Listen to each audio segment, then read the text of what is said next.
Hello students, welcome to CR International School online classes. Today I am here to teach you English chapter 4 and the name of the chapter is Voyage into the Unknown. Unknown का मतलब होता है अनजान, जिसके बारे में हमें पता नहीं होता है कि जैसे कब क्या हो जाता है। वोयाज का मतलब होता है एक लंबी समुद्री यात्रा, ठीक है, अनजाने में हुई एक लंबी समुद्र यात्रा। इस पूरे चैप्टर में जो हमारा जो मेन टॉपिक है वो हम पढ़ेंगे वास्को डी गामा के बारे में, ठीक है।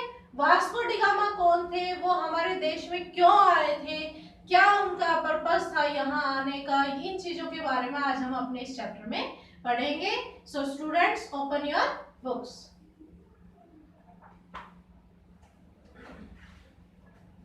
Vasco da gamma was a Portuguese explorer.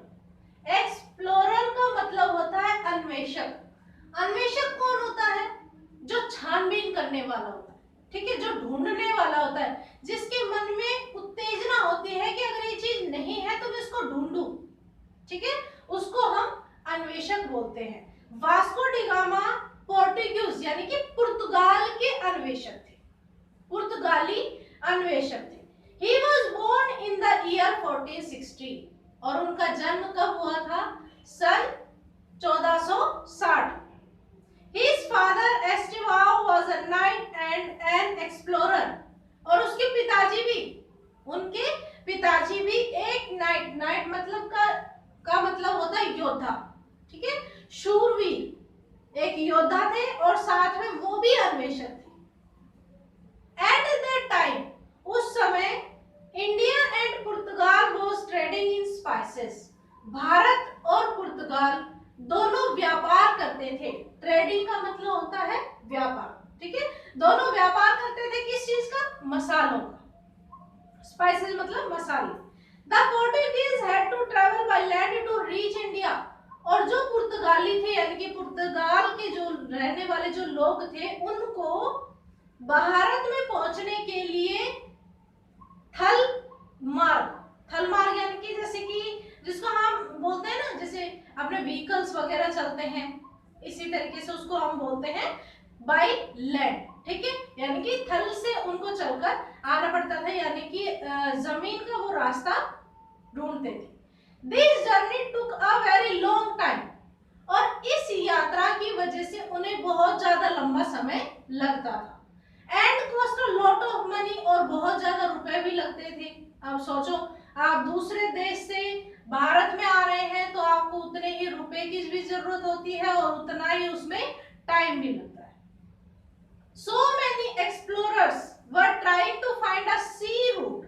C route का मतलब होता है जल मार्ग, यानी कि पानी में से जाने वाला रास्ता, क्योंकि वो शॉर्ट में पड़ता है कि जो इंडिया का जो अपना मैप है उधर भी ओशियन है, ठीक है, जो पुर्तगाल है मींस वहां भी पोर्टुगीज है, जो वहां भी एक ओशियन पड़ता है। इसी तरीके से उन्होंने सोचा कि अगर हम पानी के रास्ते से जाते हैं तो हमें छोटा पड़ता है टू इंडिया फ्रॉम पुर्तगाल, यानी कि उन्होंने पुर्तगाल से लेके भारत के बीच में एक जल मार्ग को ढूंढने का प्रयास किया। They reached cap of good hope. ये कैप ऑफ गुड होप क्या है? गुड होप एक टापू का नाम, ठीक है, कैप, कैप लिखा हुआ है यहाँ पे, इसका मतलब होता है टापू, ठीक है। They reached cap of good hope the southern tip of Africa. और कहाँ है ये गुड होप? साउथ अफ्रीका के दक्षिणतम बिंदु पर। दक्षिणतम यानी कि जैसे अपने इंडिया में है साउथर्न पॉइंट बिल्कुल नीचे ही नीचे, इसी तरीके से अफ्रीका का जो साउथर्न पॉइंट है बिल्कुल नीचे की तरफ, वहां पर एक टापू है जिसका नाम है good hope, but could not go further. पर उन्होंने वो तो ढूंढ लिया, जो अन्वेषक थे, जो खोजबीन करने वाले थे, उन्होंने वो रास्ता तो ढूंढ लिया परंतु उससे आगे नहीं बढ़ पाए। फर्दर, फर्दर का मतलब होता है आगे बढ़ना, ठीक है स्टूडेंट्स। वास्को डी गामा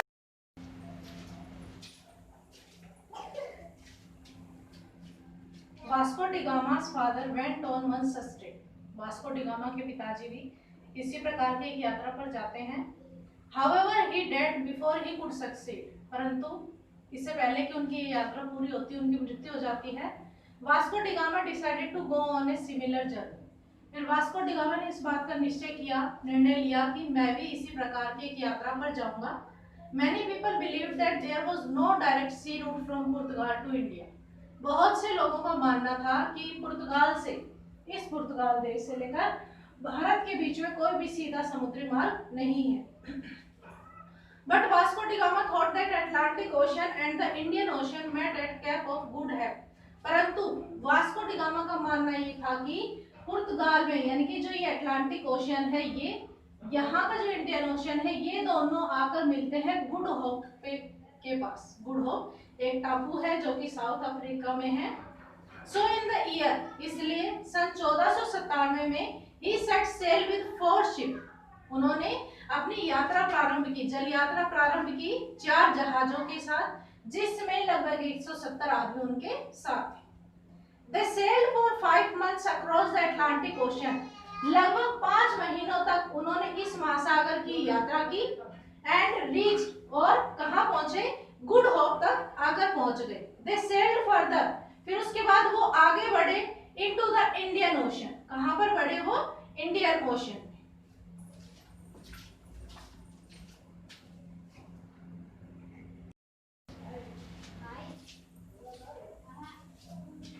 इन मई 1498, सन 1498 मई में Vasco da gamma and his man reached Kozhikode. फिर वास्को डी गामा और उसके आदमी कहाँ पहुंचते हैं? भारत के कोझिकोड जगह पर पहुंचते हैं, जिसको हम कलिकट बोलते हैं आज की लैंग्वेज में, जो कि केरला में है। क्या है ये कोझिकोड? एक बंदरगाह है जहां पर जहाज आकर रुकते हैं। When he returned to पुर्तगाल, फिर उसके बाद यहाँ से वो वापस जब पुर्तगाल लौटा तो he was treated like a hero, तो उसका जो सम्मान है वो एक हीरो की तरह किया गया, उसके साथ बर्ताव एक हीरो की तरह किया गया था। He was the first European to reach India by sea. क्यों किया जा रहा था? क्योंकि वो यूरोप के एक पहले ऐसे व्यक्ति थे जिन्होंने भारत तक समुद्री जलमार्ग ढूंढ निकाला था। Soon after, जल्द ही, Vasco da Gama went to Kozhikode again, फिर दोबारा से पुर्तगाल से भारत तक आए। कौन? Vasco da gamma. He began a long and strong trading relationship with India. उन्होंने बहुत ही लंबे और मजबूत व्यापारिक संबंध बनाए भारत के साथ।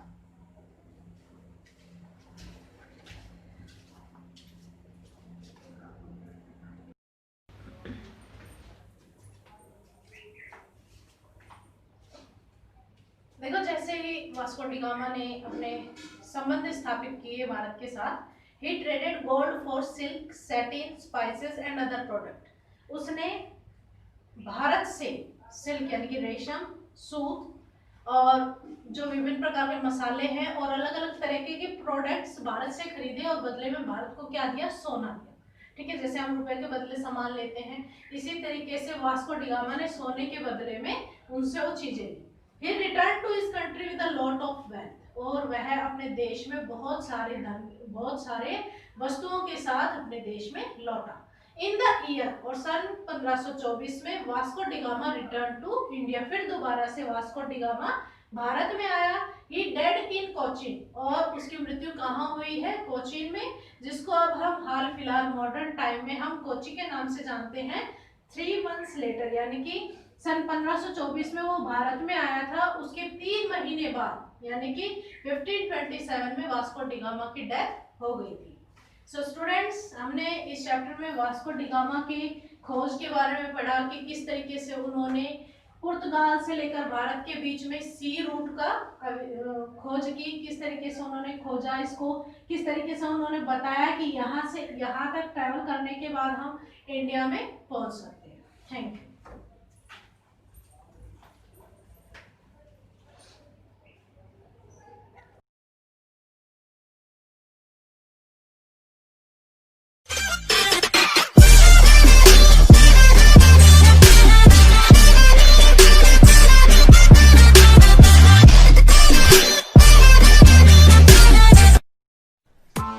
Press the bell icon on the YouTube app and never miss another update.